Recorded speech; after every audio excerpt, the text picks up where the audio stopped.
Nuestro derecho del trabajo, tercer año grupo C, en México se contextualiza en un derecho individual, regido con todo un capitulado que ya vimos, y el derecho colectivo. En este se ve por célula, se trabaja por célula el derecho, pero en el otro se ve en bloque. En ambos existe la contratación, en una se da individual y en el otro se da de manera colectiva. En ambos tipos de forma de contratación hay prestaciones laborales, hay condiciones generales de trabajo, pero en ambas subsiste algo que ustedes para la vida tienen que identificar siempre. Los derechos laborales en México son irrenunciables, punto número 1. Punto número 2. Nuestra Constitución con el Constituyente de 1916, especialmente su artículo 123, estableció las bases de lo que fue el naciente sindicalismo, precisamente retomando todo aquello que ocurrió en Cananea, en Río Blanco, donde trabajadores fueron sometidos y muchos de ellos encarcelados, otros más muertos, precisamente porque buscaban mejores condiciones de trabajo. Los Flores Magón fueron los grandes artífices de este tipo de movimientos a inicios del siglo XX, allá por 1900, 1908. Pero, ¿qué tiene que ver eso con el siglo XXI, con 2020?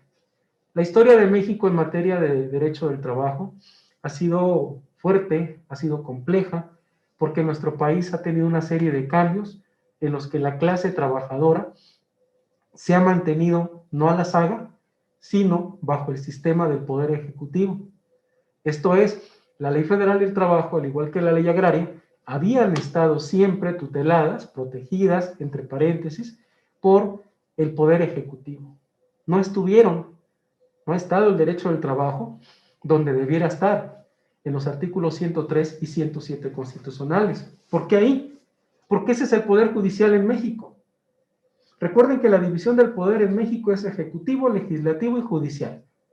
¿Dónde debe estar el Tribunal Agrario? En el Poder Judicial, porque declara y dice derecho.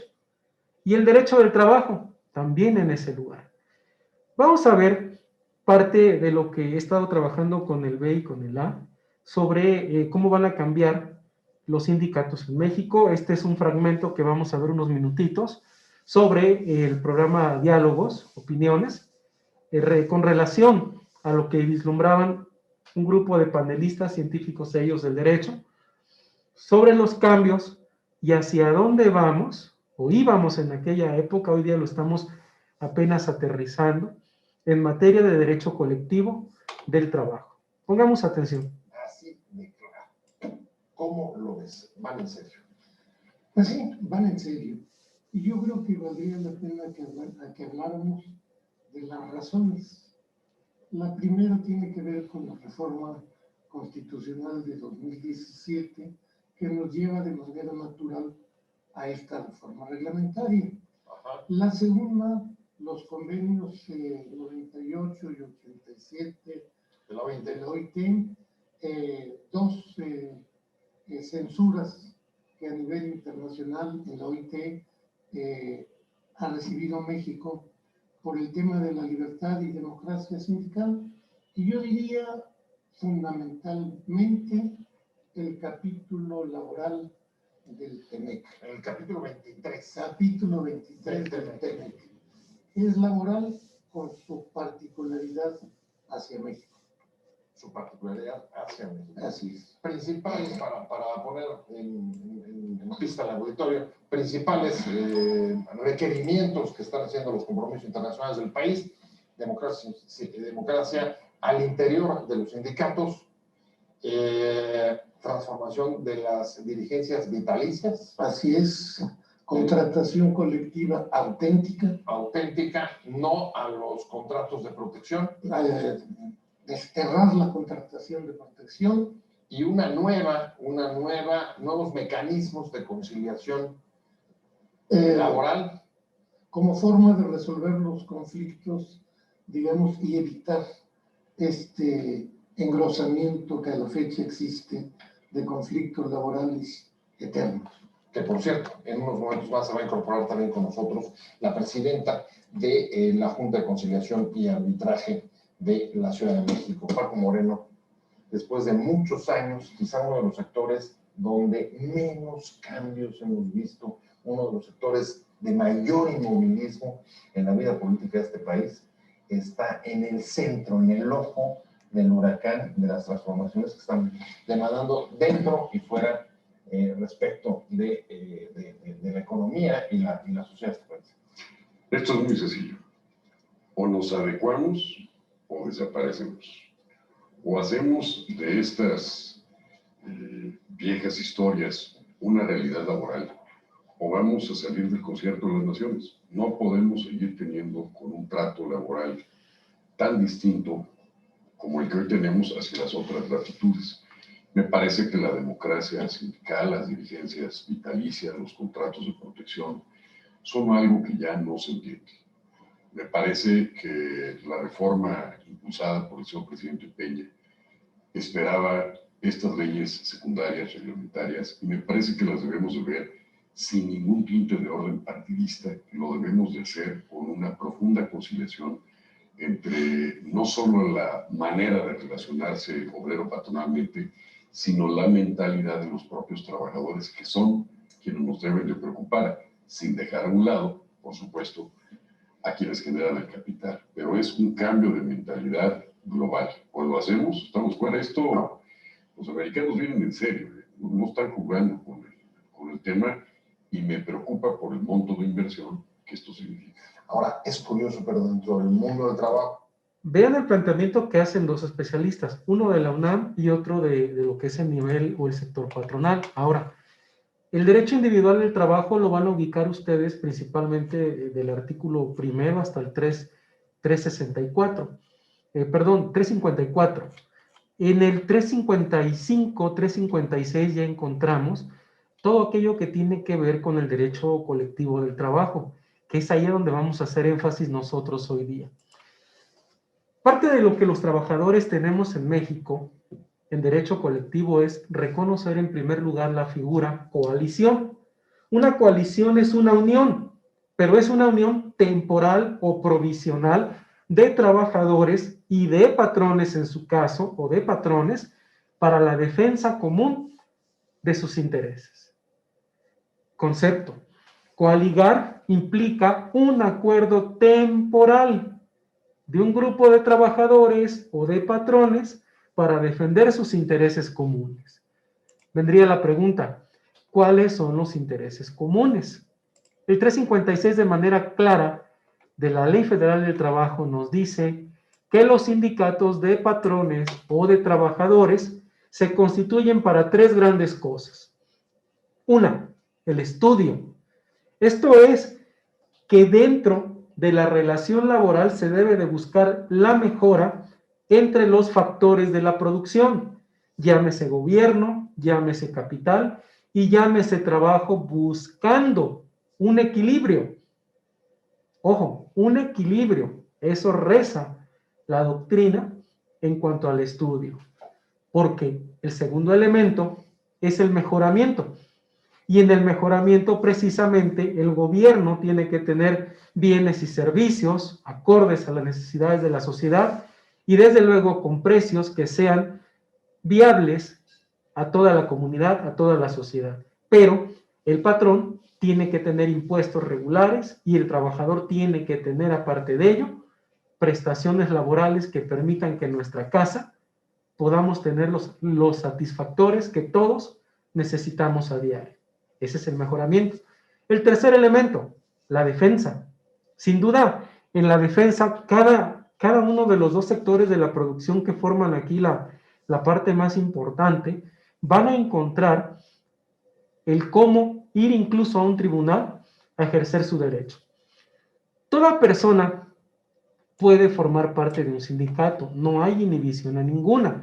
Además de ello, dentro de nuestros derechos como trabajadores asociados en sindicatos o los patrones, podemos redactar libremente los estatutos y los reglamentos, podemos elegir sin presión, ya de la reforma, a los representantes que vamos a tener, podemos participar en la organización y administración del propio sindicato, Un programa de acción lo tenemos que tener diseñado precisamente para el estudio, mejoramiento y defensa. Y desde luego, constituir organizaciones que nos permitan la mejora, siempre la mejora. Esto es parte de lo que la reforma trae hoy día. Y desde luego, un sindicato no está sujeto a una disolución, a una suspensión o una cancelación administrativa. ¿Qué es esto? Que de repente yo ya no quiera que el sindicato exista, ya lo dejamos y lo abandonamos. No, tiene que haber una resolución de un tribunal que diga por qué motivo ese sindicato deja de existir.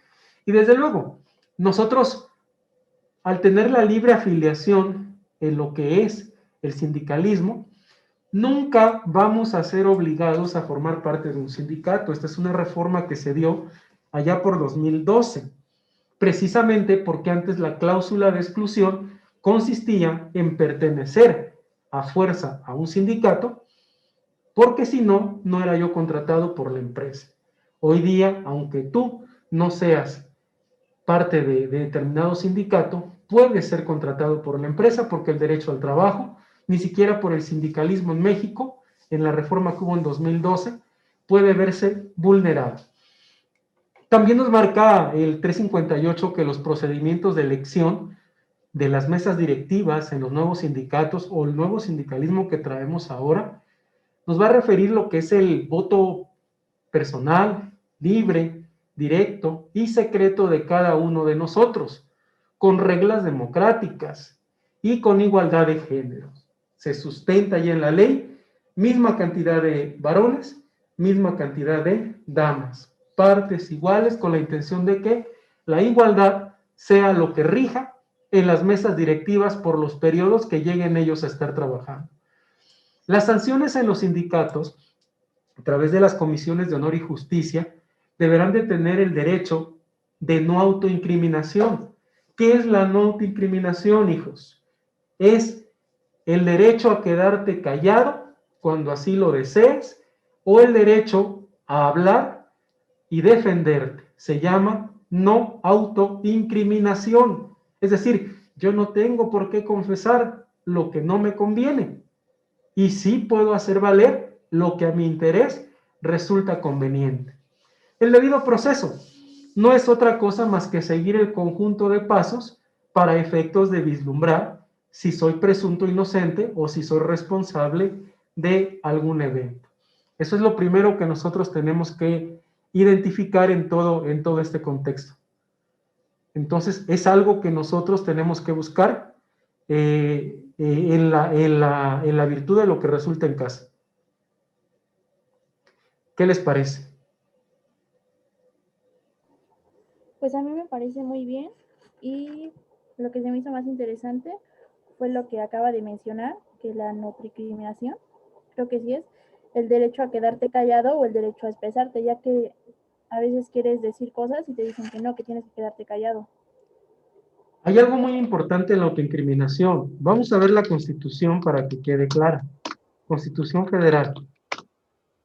Nuestra Constitución Federal, nunca olviden esto, hijos, está en el artículo 20. El artículo 20 te dice lo siguiente: proceso, esclarecimiento, procura culpable, queda impune. Presencia de legal desarrollo de pruebas, efectos, el juicio, la carga de la prueba. Ok, es el inciso B, apartado B. Los derechos del imputado. Aquí está lo que yo les decía. Se presume inocencia. Número 2. En todo procedimiento en México, nosotros podemos declarar o guardar silencio. ¿Sale? Eso se llama no autoincriminación. ¿Qué es lo primero que tienen ustedes que checar? Está en el artículo 20 de la Constitución. En ese mismo camino, fíjense que las directivas de los sindicatos van a rendir ya por ley cuentas detalladas de lo que es la administración que ellos tienen. Antes no lo hacían. Sindicatos como CTM, FRO, CROM, FECEBES, incluso la UNT, nunca se sabía cuántas cuotas recibían ni todo lo que podían manejar y administrar los líderes. Y eran personas que llegaban al poder y se enriquecían de manera total. Los sindicatos.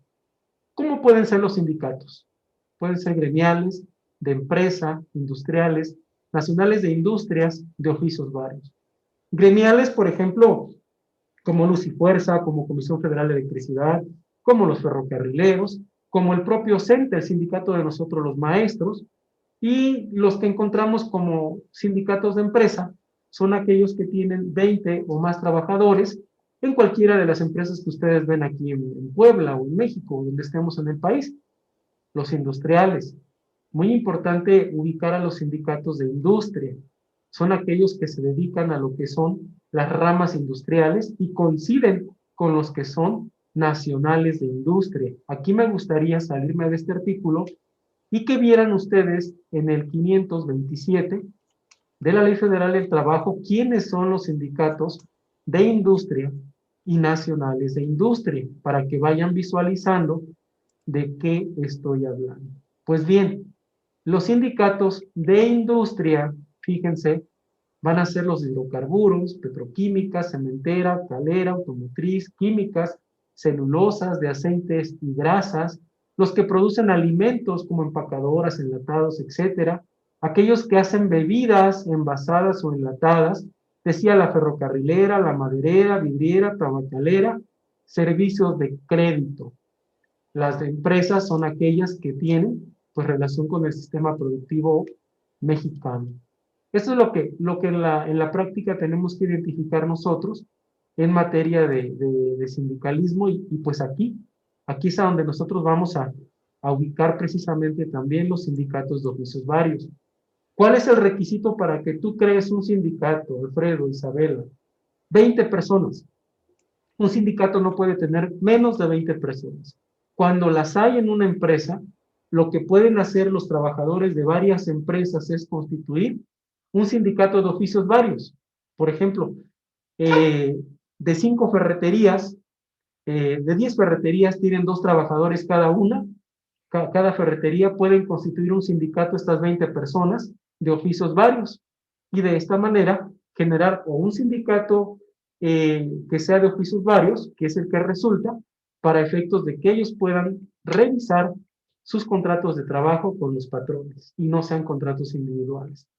Los patrones también tienen ese derecho y los patrones pueden tener un sindicato por ramas de actividades o nacionales. El ejemplo del patrón, bueno, está muy claro. Tenemos a Coparmex, tenemos a Canacintra, tenemos a Concanaco, tenemos a la Cámara Textil, a la Cámara de la Industria y tenemos también a hombres de negocios. Son corporaciones que incluso aquí en Puebla funcionan de manera total.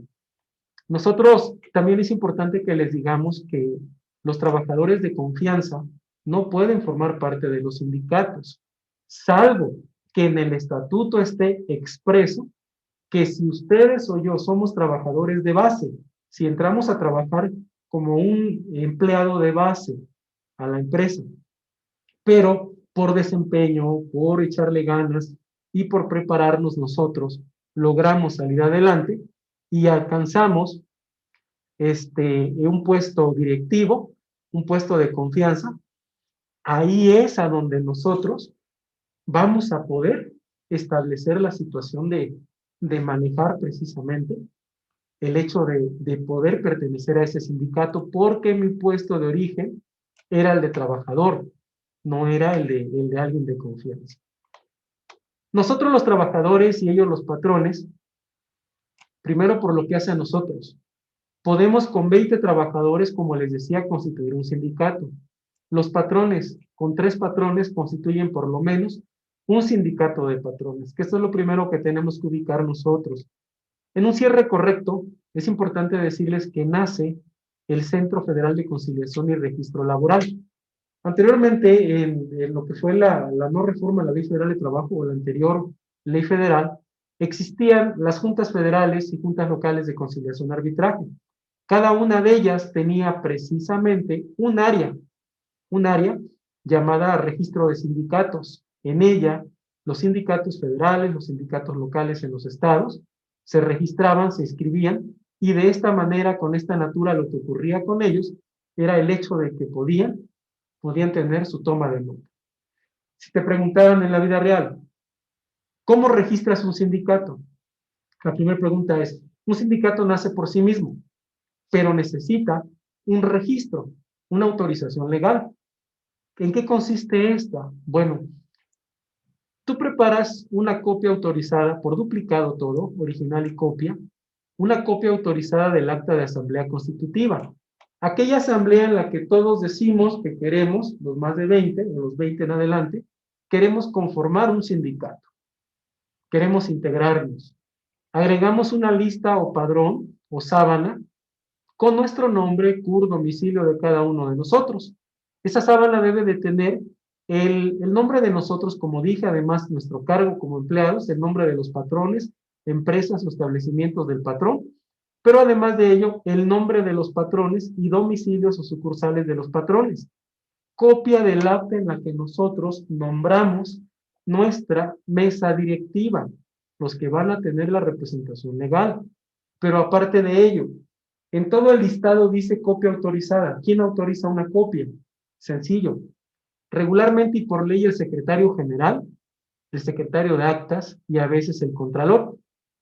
Estas son las personas que al final de cada una de las actas ponen autorizo la presente acta, firmo al calce para constancia. Secretario general, fulanito de tal, secretario de actas, fulanito de tal, y abajo, contralor. Son las tres figuras que en ocasiones llegan a firmar este tipo de situaciones. Pero algo muy importante tenemos que anotar, que el Centro Federal de Conciliación y Arbitraje Laboral tiene que hacer pública la información solamente resguardando el nombre de los trabajadores, porque la ley de acceso a la Ley General de Transparencia y Acceso a la Información se los prohíbe. Y bueno, al hacerlo público, tienen que señalar el domicilio del sindicato, el número de registro, nombre del sindicato que está integrándose, nombre de los integrantes, fecha de lo que corresponde a la vigencia de ese comité, el número de socios, a qué central en su caso pertenecen de tipo obrera, padrón de los socios. El resguardo de la información, como dije, está en términos del párrafo 78 de la Ley General de Transparencia y Acceso a Información. ¿Qué quiere decir el resguardo? Que como empleado, ni mi nombre, ni mi domicilio, ni mi CUR, ni mi RFC se van a exponer. Tendrán que colocarle asteriscos en ese tipo de datos que estoy narrando. ¿Cuándo niegas un registro? El registro de un sindicato, tú lo niegas cuando el sindicato no se constituye para estudio, para mejoramiento o para defensa del interés de clase. ¿En qué momento no se llega a establecer o se niega también? Cuando no exhiban los documentos y cuando dejes de tener 20 trabajadores en ese sindicato. Ahí es a donde tú pierdes el registro de tu sindicato. Esto es lo que yo necesito comentarles. Hasta aquí quisiera dejarlo, Isabela y Alfredo. Lo que sigue en la siguiente sesión son los estatutos. Tengo que hablar de estatutos. Y después de ellos, entrar a la contratación colectiva, que eso es lo casi último que estaríamos viendo en 2 sesiones finales que de este año tenemos. Yo les agradezco mucho por haber estado, hijos. No dejen, Alfredo, Isabela, te encargo, Isabela, Alfredo. Alfredo, exijo un 10, por favor. Yo te espero, pero pido un 10. Por favor, no dejen de hacer tareas. Alfredo, ¿tu cierre de clase, hijo? Pues en lo personal, se me hizo interesante, pues sí, toda la clase. Y por ejemplo, algo que me llamó un poco más la atención fue sobre el sindicato, que ya que no sabía como tal que era un máximo de 20 trabajadores. Mínimo, mínimo. Perdón, mínimo. Sí. Sí, son por lo menos 20 integrantes en tu padrón. Tienes que tener 20. Si son de varias empresas, no importa, pero mínimo 20. El día que pierdes uno, ese día la toma de nota se le cancela al sindicato. ¿Sale? Adelante, hijo. Sí, profe. Pues es bueno, en lo personal sería lo que me llamó un poco más la atención sobre el sindicato. No sé si esté bien. Muy bien. Isabela, su conclusión. Pues a mí lo que le comentaba que me llamó más la atención fue lo de discriminación, algo así. No autoincriminación. Ajá, porque ya que yo he visto casos en los que obligan a quedarse callados, o sea, que tú quieres expresarte y no te dejan. Y pues ya sabiendo esto, por ejemplo, podrías defenderte y decirles que en el artículo 20, creo que sí era en el 20. 20. Y el octavo, 20 y el octavo. Ya sabiendo esto, si algún día me llegara a pasar, pues yo puedo defenderme diciendo que... Vea que dice el octavo. No se podrá coartar. Ay, no. Los funcionarios y empleados públicos respetarán el ejercicio de derecho de petición que se formule por escrito de manera pacífica y respetuosa. En materia de política se tiene que hacer valer como corresponde. Veas el 35. Vámonos al 35 para que vea cómo está. Constitución Federal 20, 35 fracción quinta es hasta donde yo me acuerdo. Artículo 35. Es el 35 fracción quinta. Se los aprende uno. Ustedes tienen derechos como ciudadanos. Aquí está. Y dentro de los derechos está la fracción cuarta, que es esta. Como ciudadano tienen ese derecho. Déjenme ver, fracción primera, constitución política. Aquí está, tomar armas, ejercer clase, nombrar, iniciar, votar. A ver, 35, fracción quinta. Déjenme ver, se lo resuelvo. Asociarse, aquí está. Asociarse es una. Y la fracción quinta, mire. Ejercer toda clase de negocios, en toda clase de negocios, el derecho de petición. Ese es su derecho, Isabel. El octavo, el 35, fracción quinta, y desde luego el 20, apartado A, fracciones de la 2 a la 7. ¿Sale? Adelante. Sí, y pues eso fue lo que a mí me interesó más. Por ejemplo, si no supiera esto y algún patrón o eso me dice, pues yo me quedaría callada al no saber esto, pero ya sabiendo esto, pues puedo defenderme y tener tener más posibilidades. Muchísimas gracias. Pues muy agradecido con ustedes. Publico en un ratito más el video. Comenten con los demás, hagan cadeneo, chicos, para que terminen de entregar las tareas. Ya voy a empezar a revisar y empezar a publicar en grupo cómo vamos. Dios los bendiga. Nos vemos en la siguiente clase. Hasta luego. Hasta luego, profe. Gracias igualmente. Hasta luego, profe.